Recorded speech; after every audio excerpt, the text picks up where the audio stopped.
저희는 정말 국민이 바라는 정권 교체 이외에 다른 목적이 없음을 오늘 확인했습니다.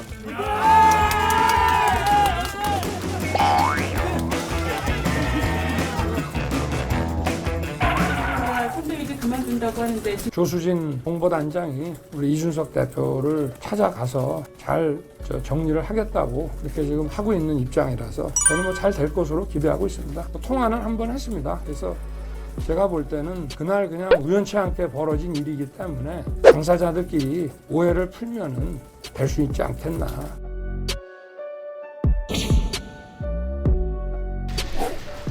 예, 참 많은 생각이 들었습니다. 울산에서의 회동이 누군가에게는 그래도 대의명분을 생각해서 할 역할을 해야겠다는 책임감을 안겨줬다면 일군의 무리에게는 한 번 얼렁뚱땅 마무리했으니 앞으로는 자신들이 마음대로 하고 다녀도 부담을 느껴서 지적하지 못할 것이라는 잘못된 자신감을 심어준 모양입니다. 그리고 이때다 싶어 솟아나와서 양비론으로 한마디 던지는 윤핵관을 보면 어쩌면 이런 모습이 선거 기간 내내 반복될 것이라는 비통한 생각이 들었습니다. 선대위 내에서의 모든 직책을 내려놓겠습니다. 그리고 선거를 위해 홍보미디어 총괄본부에서 준비했던 것들은 승계해서 진행해도 좋고 기획을 모두 폐기해도 좋습니다. 단 하나의 미련도 없습니다. 조수진 최고위원이 지금 당대표실에서 기다리고 있다는 말을 들었는데 관심이 없고 전 조수진 최고위원이 어떤 형태로 사과한다 하더라도 저는 받아들일 생각이 없습니다. 특히 어제 오전에 바로 사과를 한 이후에 저는 사실 그 내용도 언론에 공개하지 않았지만은 사과라고 보기가 애매한 부분이 있습니다. 그리고 바로 오후 6시에 언론인들에게 공보단장으로서는 해서는 안 될 논란이 있는 유튜브의 영상을 본인의 직접 핸드폰으로 본인 이름으로 전달한 행위에 대해서는 이것은 사과나 아니면 해명의 대상이 아니라 징계의 대상이며 즉각적으로 지금 사퇴해야 된다고 제가 이야기했는데도 이렇게 반응하신 것을 보면은 정말 본인의 뜻으로는 사퇴조차 할 수 없는 인물인지 그것이 궁금해집니다. 너무 쉽게 지금 내용을 쓰는 거 아니냐라는 아니 상임 선대위원장이 각자 보직을 맡은 선대위내 책임자에게 지시를 내렸는데 불응했다.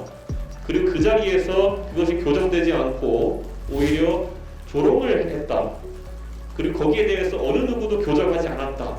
그리고 이 사태가 이틀간 지속되었다고 하는 것은 선대위 내 제 역할이 없다는 것을 의미합니다. 그렇기 때문에 저는 결코 제가 뭐 무리한 판단을 한 것은 아니다 그렇게 생각하고 있습니다. 여전히 조수진 단장이 사퇴를 요구하십니다. 미련 없습니다. 마음대로 하십시오. 제가 나이가 몇 살 좀 위잖아요. 근데 나이를 먹으면은 지혜가 많아져야 되는데 이유를 막론하고 제가 정말 송구하게 됐습니다. 그리고 다른 것보다 정권 교체를 열망하는 국민과 그리고 우리 당원 동지 여러분께 너무나 죄송하게 생각합니다. 정말 송구합니다. 지금 1시간 반쯤 기다렸는데 간곡하게 뜻을 전했지만 지금 시간이 잘 안 맞은 것 같습니다. 정권 교체라는 국민적 열망을 위해서 우리 이준석 대표님이 다시 여러 가지 생각하시고 정말 많이 살펴주셨으면 좋겠습니다. 그 정도 하겠습니다. 고치에 대해서는 어떻게? 저는요, 여러분이 저를 아시겠지만 제가 단 한 번도 어떤 자리를 요구하거나 자리에 욕심을 낸 적이 없습니다. 예, 그것만 제가 말씀을 드리겠습니다. 사퇴하시나요? 그 정도 말씀드렸습니다.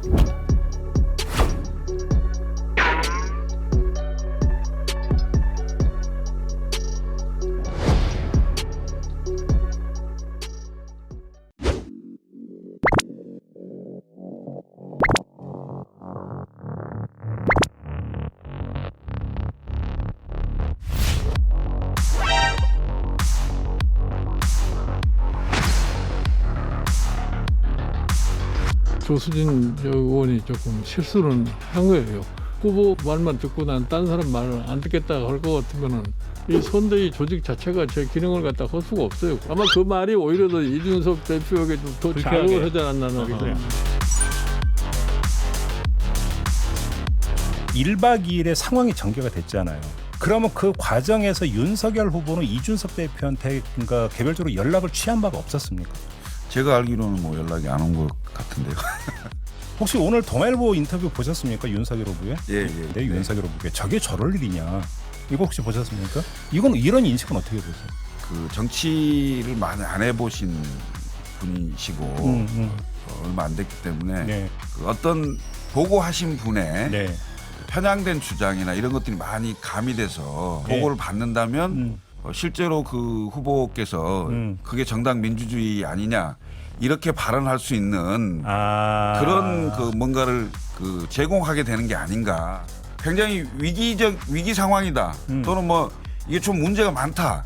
이런 인식을 못 할 수도 있다는 거죠. 왜냐하면 중간에 전달이나 보고가 제대로 정확히 안 되면. 그 중간 전달자나 보고자는 누굽니까? 비서실입니까? 저는 잘은 모르겠습니다만 이른바 윤회관 아닐까요?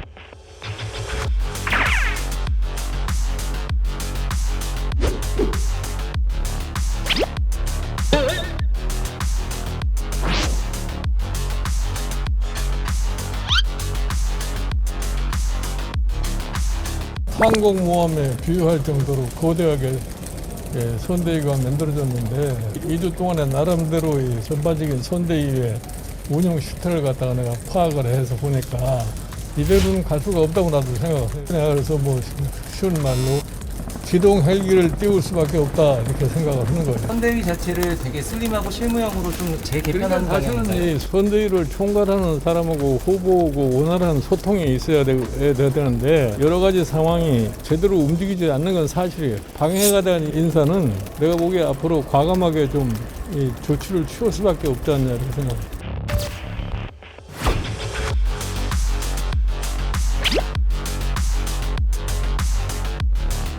이준석 대표는 다시 들어오는 게 맞죠?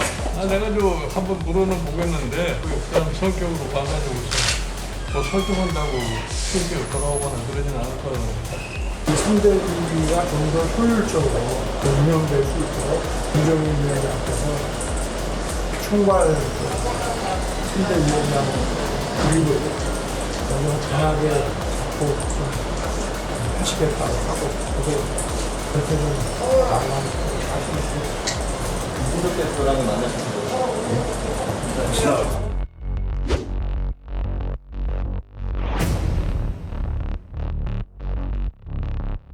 지금 김종인 위원장님 만나러 가시잖아요.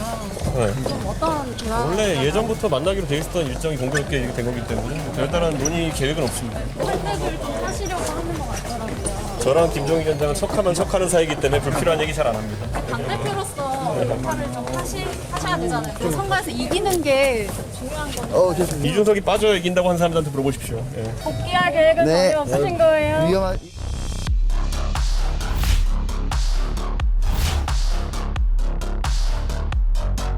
이준석 대표랑 좀 어떤 말씀 나누셨는지. 이준석 대표의 저희 정치의 미래도 내년도 대통령 선거를 어떻게 마치느냐에 달려있기 때문에 뭐 이준석 대표 보고 하여튼 내년 선거에 승리할 수 있는데 최선을 다할 수밖에 없다 이런 식으로 얘기를 했어요.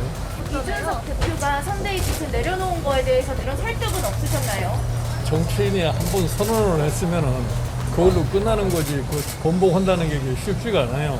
나 스스로도 내가 그런 상황을 뻔히 알기 때문에 그거에 대해서 내가 구체적으로 얘기도 안 했어요.